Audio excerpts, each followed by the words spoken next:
హి ఓం నమ శివాయ్. ఓం నమ శివాయ్. ఓం శ్రీ భద్రకాళీ సమేత వీరభద్రస్వామిని నమో నమః. మాతృ పితృభ్యో నమః. ఆచార్య అతిథిభ్యో నమః. శ్రీమాత లలితా త్రిపుర సుందరయే నమో నమః.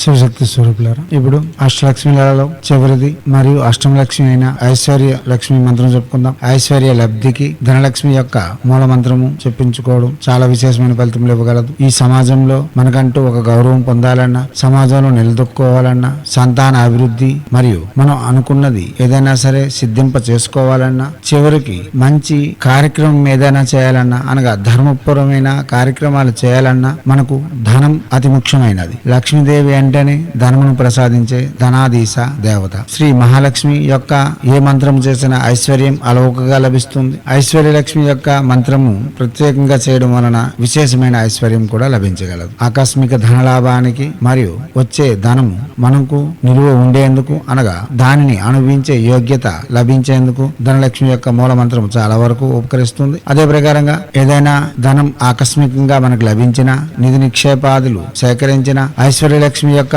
అనగా ధనలక్ష్మి యొక్క అనుగ్రహం లేకుండా మనం అది చేయజాలము. ఒకవేళ చేసినా అది అనుభవించే యోగ్యత మనకు ఉండదు. కాబట్టి ధనలక్ష్మి అన్నది ప్రతి వారికి ఆవశ్యకం కలిగిన మహత్తరమైనది. కాబట్టి ధనలక్ష్మి యొక్క మూల మంత్రం జపం చేసి మనం ధనలక్ష్మి యొక్క అనుగ్రహంతో ఐశ్వర్యయుక్తమైన ఆనందభరితమైన జీవితం కొనసాగించగలం. ఇప్పుడు శ్రీ ధనలక్ష్మి మూల మంత్రము ఓం క్లీం శ్రీం శ్రీ అయి నమః. మంత్రం మరోసారి ఓం క్లీం శ్రీం శ్రీ అయి నమః. మంత్రం మరోసారి ఓం క్లీం శ్రీం శ్రీ అయి నమః.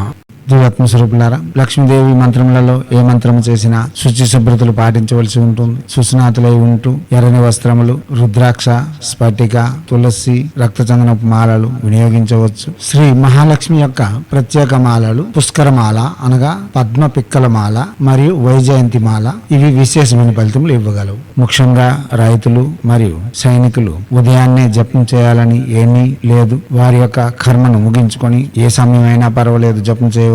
సాధారణమైన జీవనం గడిపే వారికి ఉదయం జపం చేయవలసి ఉంటుంది. ఈ మంత్రములు ప్రతిరోజు కులదేవతారాధన, ఇష్టదేవతారాధన పూర్తి చేసుకున్న తర్వాత 108 చెప్పున జపం చేసుకుంటూ సకల విధములైన శ్రేయస్సులు, ఫలితములు, ఆరోగ్యము, ఆయుస్సు, ఆనందము మరియు ఐశ్వర్యము తప్పక పొందగలరు. లేదు విద్యుక్తంగా చేస్తాం అనుకునే వాళ్ళు గురువు వద్దకు వెళ్లి మంత్రము, యంత్రము తీసుకొని 1,00,000 జపం పూర్తి చేసి పురస్కరణ విధులు గావించి తర్వాత ప్రతిరోజు 108 చెప్పున జపం చేసుకుంటే చాలు సకల విధమైన శ్రేయస్సులు, ఆరోగ్యము, ఆయుస్సు, ఐశ్వర్యము శ్రీ మహాలక్ష్మి యొక్క అనుగ్రహంతో లభించగలవు. మీకు యంత్రములు, విధులు కావాలనుకునే వాళ్ళు డిస్ప్లేలో వస్తున్న నెంబర్లను సంప్రదించగలరు. దివ్యాత్మ స్వరూపులారా, చేయండి, చేసి తగు ఫలితములను పొంది ఎనలేని ఆనందయుక్తమైన, ఐశ్వర్యయుక్తమైన, భోగయుక్తమైన జీవితంను కొనసాగిస్తూ 10 మందికి ఉదాహరణ స్వరూపంగా నిలవాలని భారతీయ ఋషులు మనకు అందించిన విద్యలు వినియోగించుకొని మన యొక్క సంస్కృతి సాంప్రదాయాలు కాపాడుతూ మన ఆచారాలలో దాగి ఉన్న